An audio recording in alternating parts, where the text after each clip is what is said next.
নিত্য নতুন হক্কানি উলামায়ে কেরামদের ওয়াজ নসিহত শুনতে আমাদের চ্যানেলটি সাবস্ক্রাইব করে পাশে থাকুন। এই রমজান মাসের ফজিলত, এর মর্যাদা, এর তাৎপর্য, এর মাহাত্ম্য রমজানের আগে থেকেই আমাদেরকে রপ্ত করতে হবে। রমজান আসার আগে থেকেই যদি আমরা রমজান মাসের গুরুত্ব, এ মাসের তাৎপর্য, এ মাসের করণীয়, এ মাস সংক্রান্ত মাসাইলগুলো জানতে পারি, তাহলে আমাদের রমাদান কোরআন এবং হাদিসের আলোকে আমরা সাজাতে পারবো। আমাদের রমাদান সাধনা সার্থক হবে, আমাদের রমাদান সফলভাবে আমরা পালন করতে পারবো ইনশাআল্লাহ। তারই ধারাবাহিকতায় আজ আপনাদের সামনে আমি যে বিষয়ে কথা বলতে চাই সেটি হলো মাহে রমাদানের করণীয় আমলসমূহ। আল্লাহ রাব্বুল আলামিন ঈমানদারদের প্রতি অনেক বড় অনুগ্রহ করেছেন।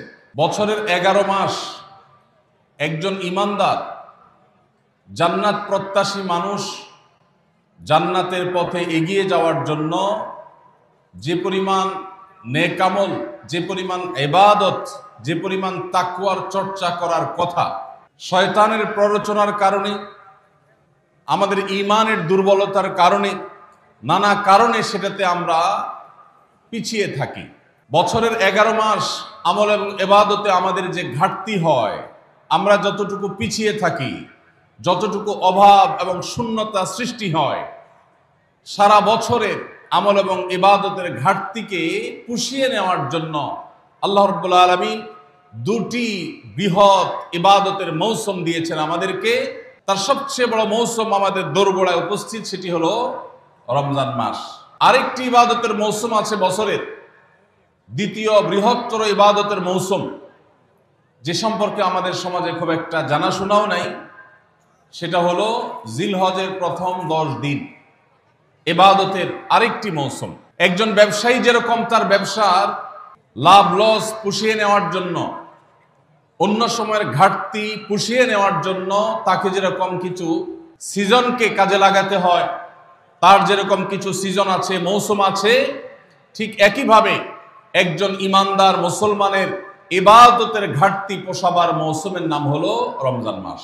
ভাইরা আমার, এই রমজান মাস পাওয়ার পরও যদি কেউ 11 মাসের ইবাদতের ঘাটতি পুষিয়ে নিতে না পারে, এই রমজান মাস পাওয়ার পরও যদি কেউ আল্লাহর কাছ থেকে নিজের মাগফিরাত আদায় করে নিতে না পারে, আমাদের নানা অপরাধ, গুনাহ, পাপাচারের কারণে হয়তো জাহান্নামীদের তালিকায় আমাদের নাম চলে গেছে, সেই নাম কাটাবার সবচেয়ে সুবর্ণ সুযোগ আমাদের দোরগোড়ায় উপস্থিত রমজান মাস। এই রমজান মাস পাওয়ার পরও যদি কোনো মুসলমান আল্লাহর কাছ থেকে তার নাম জাহান্নামীদের তালিকা থেকে কাটিয়ে জান্নাতীদের তালিকায় অন্তর্ভুক্ত করতে না পারে, তাহলে এর চাইতে হতভাগা, এর চাইতে দুর্ভাগা, এর চাইতে কপাল পড়া মুসলমান আর কেউ হতে পারে না। প্রিয় ভাইরা আমার, জীবনে আল্লাহ তাআলা আমাদেরকে অনেক রমজান মাস দিয়েছেন। আল্লাহ নবী সাল্লাল্লাহু আলাইহি সাল্লাম খোদ তার জীবনে তিনি রমজান পেয়েছেন সাকুল্যে 8টা। দ্বিতীয় হিজরিতে আল্লাহ রাব্বুল আলামিন রমজানের রোজা ফরজ করেছেন, 10ম হিজরিতে আল্লাহ তাআলা তাকে দুনিয়া থেকে নিয়ে গেছেন।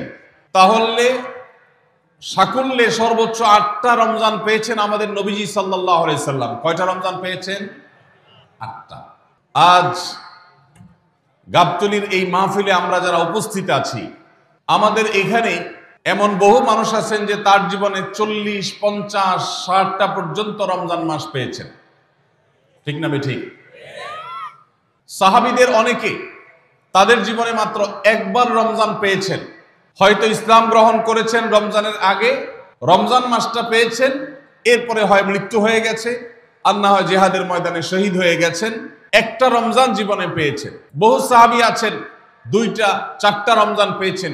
অনেক সাহাবী আছেন জীবনে একটা রমজানও পান নাই, ইসলাম গ্রহণ করেছেন, এরপরে আল্লাহর রাহে জিহাদে শামিল হয়েছেন, রমজান আসার আগে দুনিয়া থেকে চলে গেছেন। তাহলে আমরা যারা জন্মসূত্রে মুসলমান, তাদের যার যত বছর বয়স তিনি ততগুলো রমজান পেয়েছি।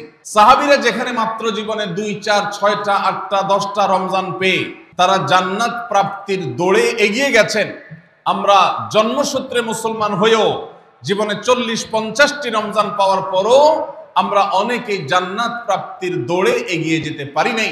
এর চেয়ে বড় দুর্ভাগ্যের বিষয় আর কিছু হতে পারে না।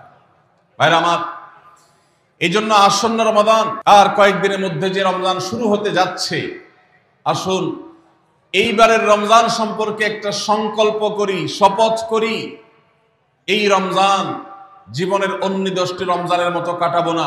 এই রমজানকে আমি ব্যতিক্রম, সম্পূর্ণ ভিন্নতর, সম্পূর্ণ আমল এবং ইবাদত এবং তাকওয়া চর্চার মধ্য দিয়ে আল্লাহর মাগফিরাত, নাজাত নিজের করে নেওয়ার মধ্য দিয়ে আমার এই রমজানকে আমি সার্থক করার চেষ্টা করব ইনশাআল্লাহ। বন্ধুরা, ভিডিওটি আপনারা দেখলেন, ভিডিওটা কেমন লেগেছে অবশ্যই আমাদেরকে কমেন্ট করে জানিয়ে দিবেন। আর অবশ্যই ভিডিওতে একটা লাইক দিবেন। আর আমাদের চ্যানেলে নতুন দর্শক হয়ে থাকলে তাহলে চ্যানেলটি সাবস্ক্রাইব করে পাশে থাকা বেল বাটনটি বাজিয়ে দিবেন।